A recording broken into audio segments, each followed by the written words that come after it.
Hello and welcome to the University of Law. In today's video I'm reviewing this Doctor Who The War Master Solitary Confinement. So this is a War Master set.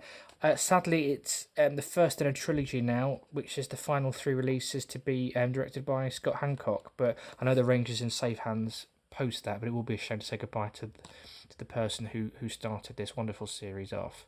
I kind of see the Big Finish Time War stuff as a little bit like the MCU. I know Dave Rickson has said that the Rangers cross-pollinate. A little bit like an MCU film. Each film focuses on a different character, but it's driving the narrative forward. And I do feel at the moment a lot of their releases are being set around the early life of the War Doctor. So this, that's my opinion. This feels like it's the early War Doctor era. We've got the young War Doctor.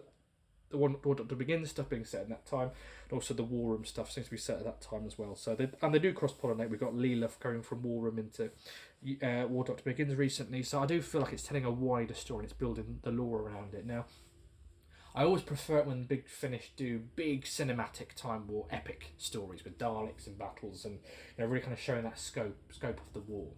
But actually at the moment I think they're doing it so well, in particular with the War Doctor Begins, that actually when you get sort of more character pieces, which they tend to do with the War Master, you don't mind because it's giving you a bit of variety in your entertainment.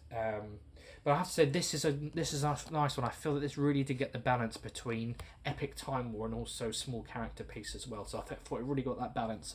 So essentially it is Solitary Confinement. So the Master is in an institute, and it's one long story, one long arc.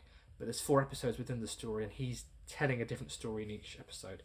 He does feel at times a bit like Fletcher from Porridge, the way he is with the other residents, and the way he certainly is with those running the institute as well.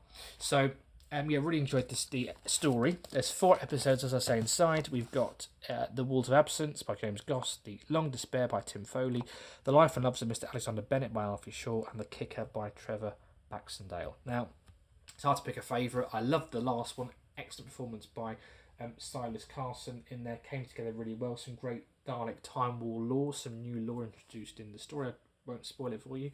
The Life and Loves of Mr. Alexander Bennett was probably a standout.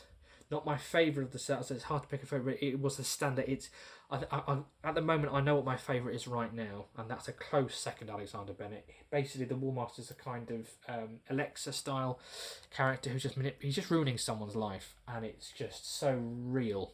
It's played so real, and just great performances and writing all round with that. I'll go through inside the set. So we've got your usual slip cover, and then if I can get it off, which I can, we've got in here the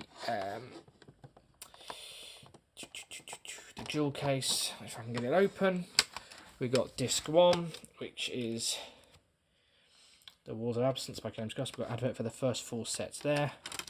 We've got a little booklet inside, and it goes through some pictures of the cast. Yeah, Jake Dubman, I think he played Alexander Bennett actually. Does he play? Yeah, and that was a really standout performance. That was really good actually. But yeah, the first story in the set, this is where I'm trying to... They're all so good. That's the problem. The first one was a really fun story, and it had a really kind of good rapport of the mark, because he's at his most manipulative in this first story, and he has a great rapport with the guest cast in that, with them. I've forgotten her name, let me just check. He has a great rapport with Sian Phillips, I think it is, in that first story. And the way he is at the start, the way he manipulates her the whole way through, and there's some great Time War lore in there as well. My favourite, I think they're all a close second. My favourite has to be The Long Despair. There's just a great scene, I won't spoil it for you, but you'll know it when you hear it. There's a great scene where he talks about fish. Basically, the War Master spares a fish, and then that comes back at the end. They say, well, you spared the fish, and he has a little monologue, and it really just kind of shows the true horror of this character. It really gives you an insight into and for me, that kind of stole the whole set, really. That scene was just wonderful. And it was so, the whole thing is, they're on a boat, and they're going towards this phenomena, and no one ever comes back. There's some great character work with the guest cast in there as well. But I guess it was, despite being an audio drama, it was so visual, you could really picture. And it was really a visual audio drama, bizarrely, but it really worked wonderfully. We've then got, as I say, Alexander Bennett, which is a great story, a really great commentary on the world in which we live at the moment. And then to finish off, we've got The Kicker, and we've got the advert for box sets 5 to 8 there. So, what do you think? Did you pick this box set up? What did you think of it?